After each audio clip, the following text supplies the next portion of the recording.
এক সময় টেলিভিশনের পর্দায় সবচেয়ে জনপ্রিয় জুটি ছিল মোহর এবং শঙ্খ জুটি। দর্শক রীতিমতো চোখে হারাতো এই জুটিকে। মোহর ধারাবাহিক শেষ হয়ে যাওয়ার পর তাই তারা বারবার কর্তৃপক্ষকে রিকোয়েস্ট করেছে তাদের দুজনকে আবারও একসাথে নিয়ে আসার জন্য। কর্তৃপক্ষ যে দর্শকের রিকোয়েস্টকে একবারে পাত্তা দেয়নি তা কিন্তু নয়।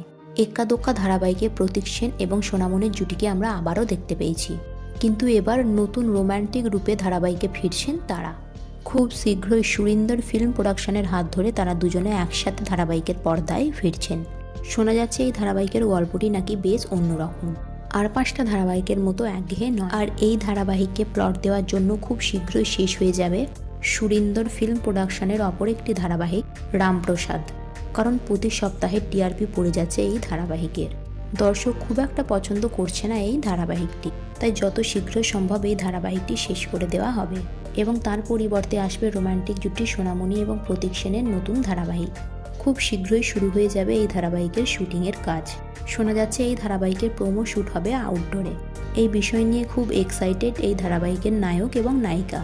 তারা সংবাদ মাধ্যমে নিজেদের এক্সাইটেড প্রকাশ করেছেন। সো বন্ধুরা, প্রতীক এবং সোনামণির জুটিকে আবারও টেলিভিশনের পর্দায় দেখতে আপনারা কতটা এক্সাইটেড নিচে কমেন্ট সেকশনে জানাতে ভুলবেন না। ভিডিওটি ভালো লেগে থাকলে লাইক এবং শেয়ার করবেন, আর এই ধরনের নতুন আপডেট পাওয়ার জন্য চ্যানেলটিকে সাবস্ক্রাইব করতে ভুলবেন না।